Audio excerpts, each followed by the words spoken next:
Hey guys, what's going on? This is Mismatched here, and I want to do a video on today or this weekend's banner, but I'm not really going to be talking about the legendary heroes at all. I'm actually going to be focusing on the epic heroes. A lot of people put out content about like the legendary heroes, and there's a lot of legendary heroes in this game. If you look at the gallery, I mean, a good majority of the heroes in this game are legendaries. And when you're pulling on these banners, you're not always going to hit the legendaries. And when you do, it's hard to get the ones you like or the ones you're looking for. Whereas with the epic champions, obviously they have a higher drop chance. You're more likely to get them. And chances are, if you're pulling a lot of summons on banners like this, you're definitely going to get at least one, if not multiple, of these epic heroes on the banner. So I kind of wanted to do a video saying like where you can use these champions if you end up having them on your account over time when you're doing summons, you're going to slowly awaken a lot of these heroes just from getting copies if you want to hold on to them, especially for like the faction trials. But faction trials is its own thing. I'm trying to find uses for them outside of the faction trials. I mean, if you look at my summons, I'm at that's the wrong thing. Sorry. My total summons is 2,901. I'm gonna be pulling later today. Uh, but I'm gonna do that live over on Twitch. But for Scorch, I'm gonna start here with Scorch. Scorch is generally considered to be like a really bad character. His scaling is awful. He's a magic fighter.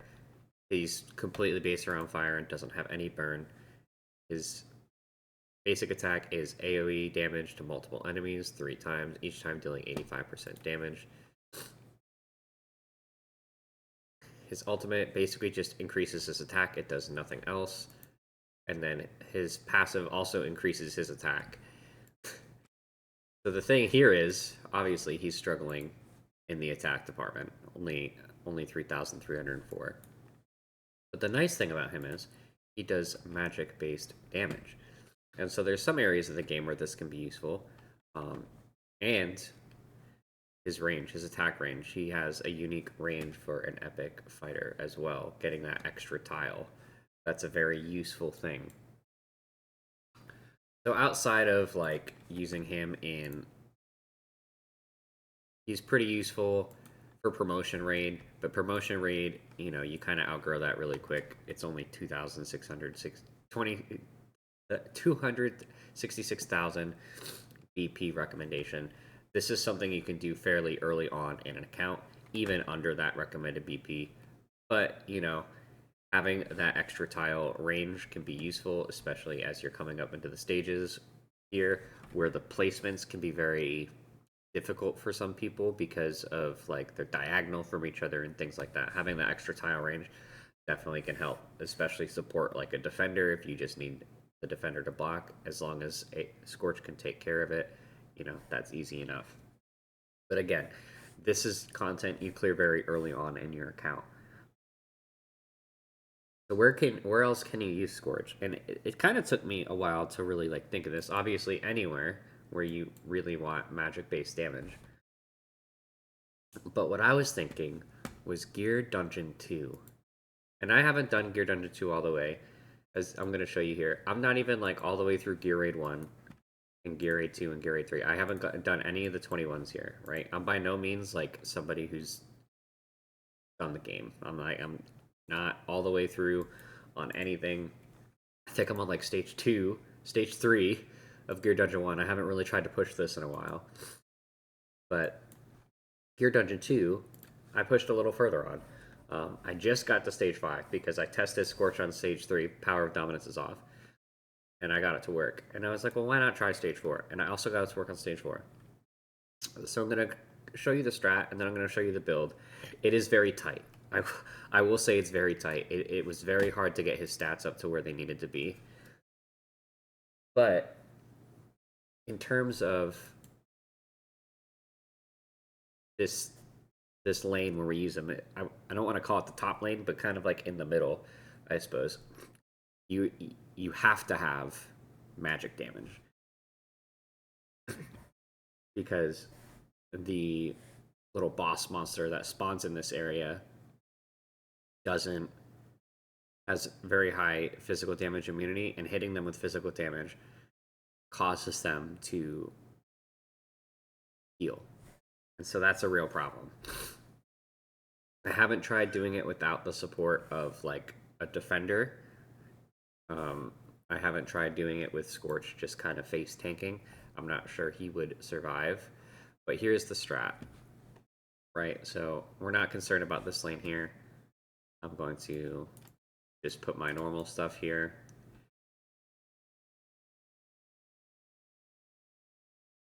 Gotta restart.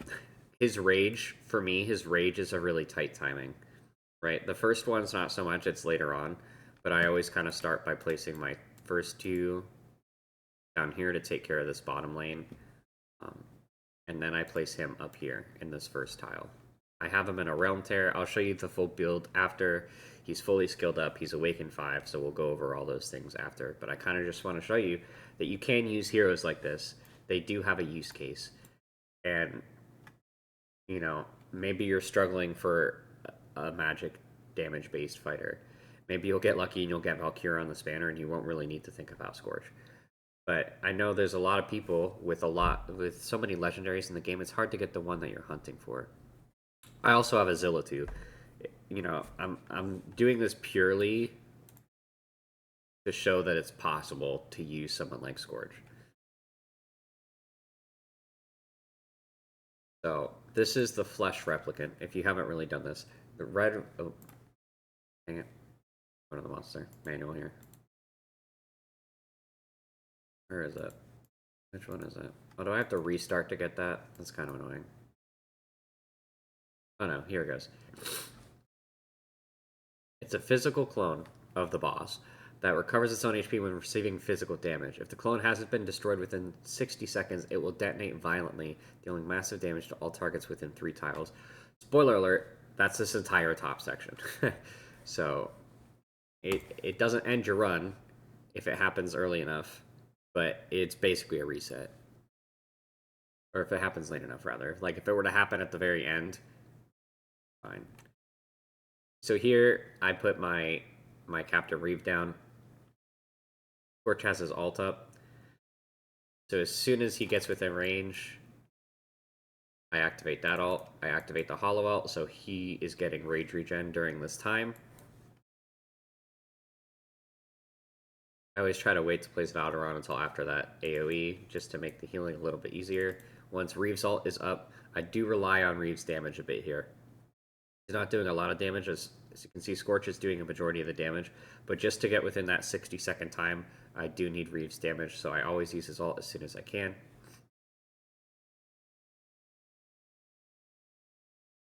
Top lane spawns, so we're going to get our Razak here.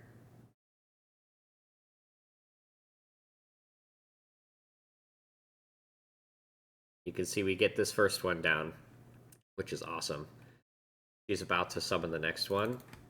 She summons a few of these. So again, you can see here his ult is almost up. We're not going to activate the ult until this Flesh Sycophant is in range. We don't want to waste that extra attack power damage before that boss is here, because we absolutely need that extra damage. So again, we're going to pop the Reeve ult. The nice thing about him too is he does AoE damage, so he's not going to be focused on like one or the other. He's going to be dealing damage to both at the same time. It means his DPS is a little bit lower on a single target because it's only the 85%, or I think it scales up to 95%. I'm not 100% sure. I'd have to double check. But he's not going to shift his focus away from this Flesh Sycophant until, you know, it's not going to screw you over because he's attacking the extra archer or whatever it is that's here first. So we get that one down, and then basically almost right away the next one's going to come out. Like I said, this timing is very tight. It took me a while to get it to work, but as you can see, it's working. Scorch is doing honestly a really good job DPS wise up here, taking care of it. So again, timing on the ult, he starts to attack. Do that, Reeve ult. I'm gonna trigger Hollow ult for the passive rage regen.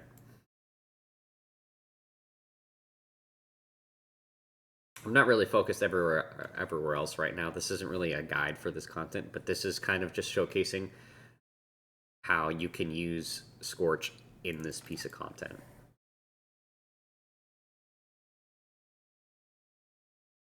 So there's the Bloodbath, the Archer spawns, which always kind of signifies that the other one is going to be spawning soon. This one has a little bit more of a delay because of that warning. You're going to see here very quickly. He takes care of it. She's going to spawn the next one in.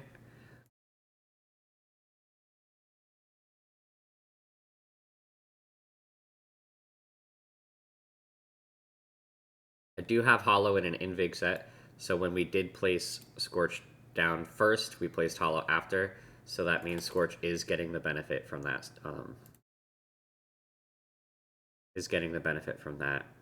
Invig set. When you click on him, you can see here, plus 10% attack. That's absolutely necessary.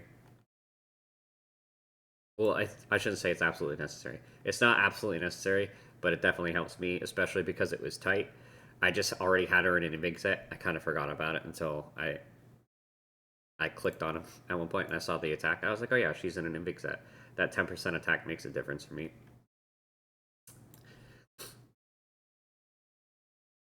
And the next stage works the same exact way. There's no new mechanic in the next stage. With this build and the same timings, so the same cycling of the alts and things like that, I was able to finish the next stage as well. But as you can see here, I'm gonna put it. We got that done, and funny enough, this was faster than my original clear, so I thought that was kind of funny. This one was a little shorter, but we're gonna look at the damage here, and as you can see, like Scorch, you know, he does some work. You know what I mean? There's only so much damage you could do up there because there's only a limited number of creatures. But honestly, like 5 million is honestly not bad. You know, and he gets the job done, and that's kind of the hard part for me. At first, it was honestly the hard part too. But I was very impressed that I was able to get Scorch to work here. Again, we got him to work on 4. 5 I would have to do something different with, but that's more so on the bottom. I don't really get far enough to really see how he does in that middle section there. But now, let's take a look at the build. So, first of all, I do have Pyros here. He has no gear, but he's here for the Lord bonus. Just to give Scorch that little extra, right? So, keep that in mind. Now we're going to look at the build. We have him at 67,252 power. It's not necessarily the best. I had him in another set of gear that was 68,000. I couldn't get it to work. I switched to this one. Added element to the team. Actually, I'll go back to the team and talk about that too. So obviously we have Hollow here for Rage Regen. That wasn't quite enough, so I had Vortex where Eloin was. I subbed out Vortex for Eloin just to get that extra Rage Regen from her passive because it's global. And that managed to get the Rage Regen, the ultimate, coming up at the right time. If you don't have both of these heroes, or if you're only missing one of them, you can try to fit in Rage Regen into the build somehow, because in my build, as you can see, there is no Rage Regen. So, this is basically the same set. I just took this gear set off of my Silas. Right, so we have a Warlord set on the left side. Nice attack bonus roll, nice crit rate roll. Then we have an Ancient Breastplate here with nice rolls and attack bonus, crit rate, and solid crit damage. That's nice. We get that extra 25% attack and that 30 attack speed. Going on to the right side gear, I couldn't get a full set of anything over here. I was gonna try Infernal Roar if I could get it, but like the substats just weren't good enough rolls to make it work, and then I couldn't get Soulbound Arcana either. I would think probably Soulbound Arcana would just make the damage a little bit better, just because it would ramp up more quickly and take the tight timing away from it a little bit. So I couldn't do a full set, but we have a nice piece here, nice attack speed, crit damage, solid crit rate. As you can see, we're at 103%, so every little bit of crit rate counts in this build. Then we have this Ancient Amulet. Crit rate, again, 22.5. Crit damage, almost 30. Attack speed, 85. And that's all of our attack speed there. And then this piece. This piece is probably like almost like the saving grace because of the crit damage. Because as you can see, the crit damage in the build isn't necessarily great. Like the attack, I'll take that for him, right? Because of the scaling. I'll take that attack. The crit rate, awesome, we have that at 100%, but 119 isn't necessarily the best. And the only reason it's 119 is because we have this awesome 36% roll here, so. Again, not the best gear in the world. If you could get full sets here, that would be awesome. But I'll always, it's stats over sets. And that's what we had to do here on the right side just to make him work. So that's his build, and then we're going to go to the artifact. I have a Realm Tear, I'm not sure how you say it, which one it is. Damage deals increased damage to enemies beyond one tile from the hero. For every one tile beyond the first, increased by 4%. So just because he has that extra tile range, and we're putting something between him and the creature, this was just like the most consistent damage increase I could get on him.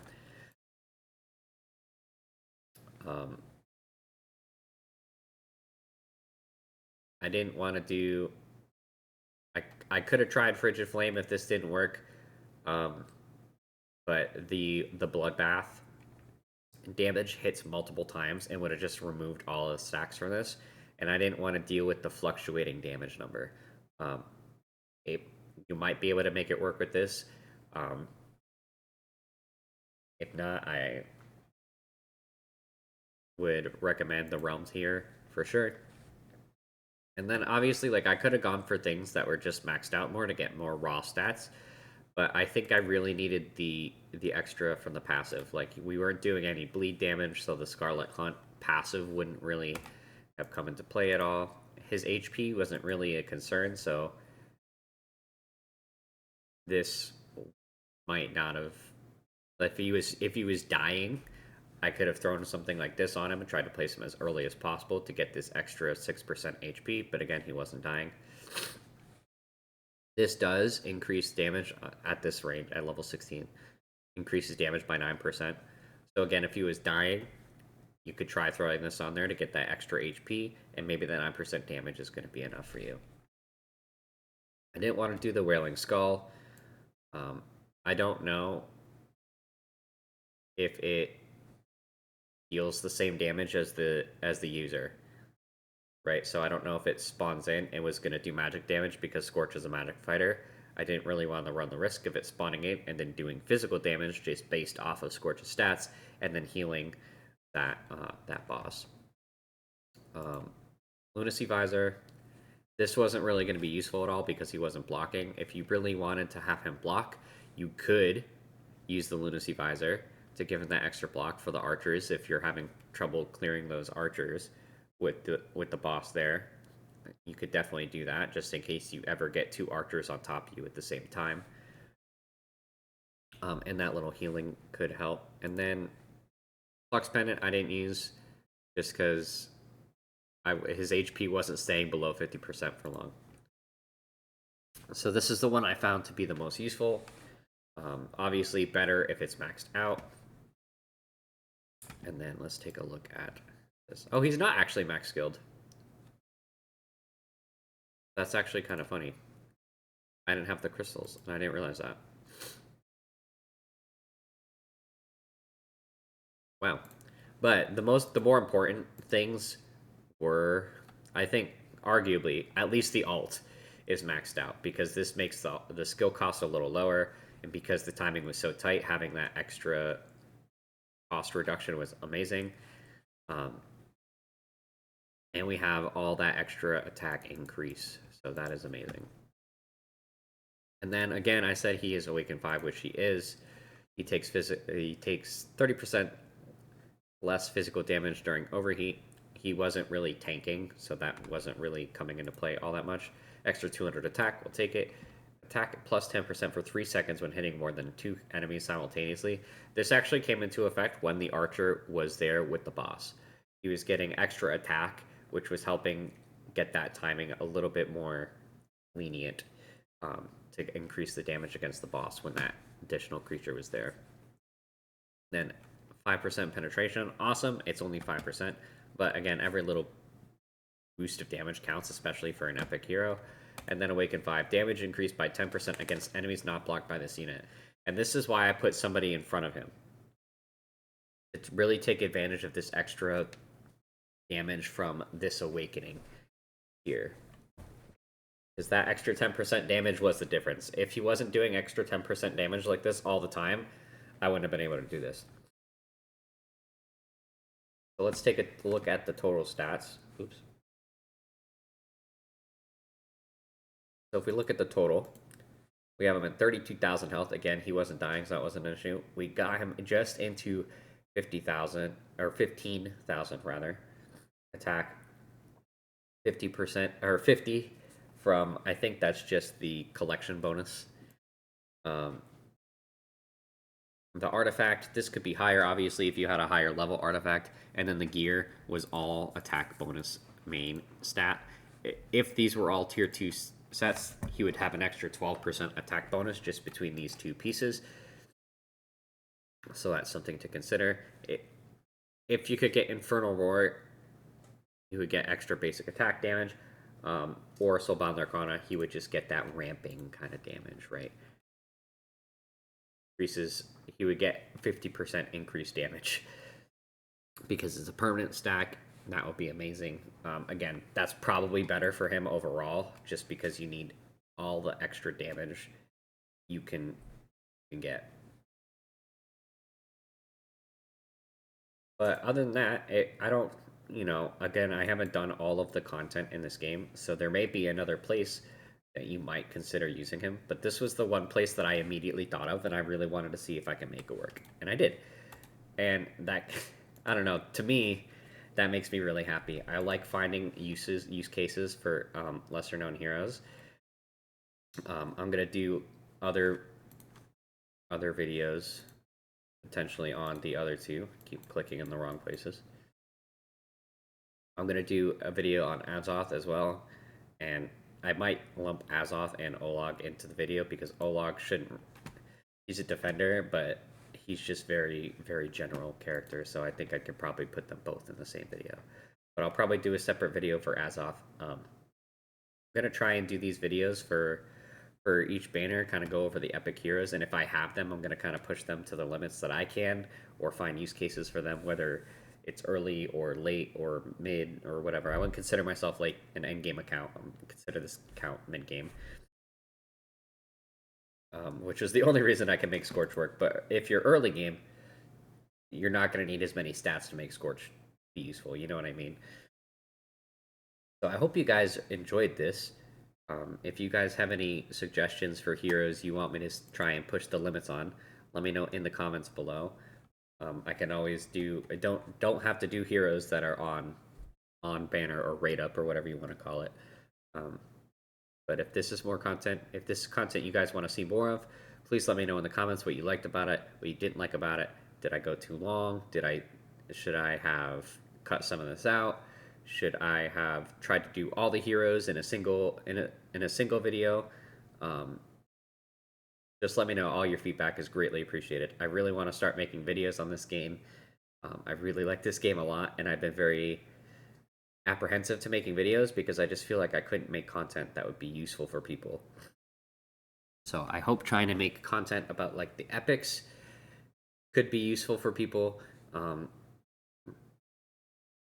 And hopefully this is something that you guys enjoy and want to see more of, because I genuinely really love doing this sort of content. So one more time, sorry. Please let me know what you guys think below. Suggest other heroes you want me to do this with. And it's not even necessarily epic heroes, any hero really.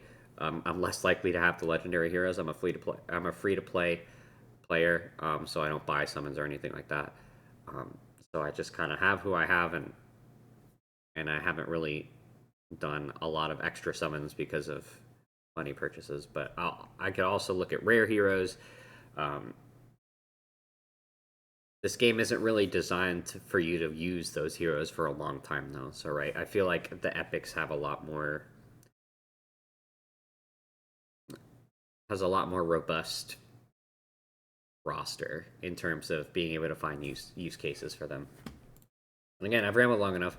Thank you guys for coming to check this out, and I will see you guys in the next video. Thank you so much. Bye bye.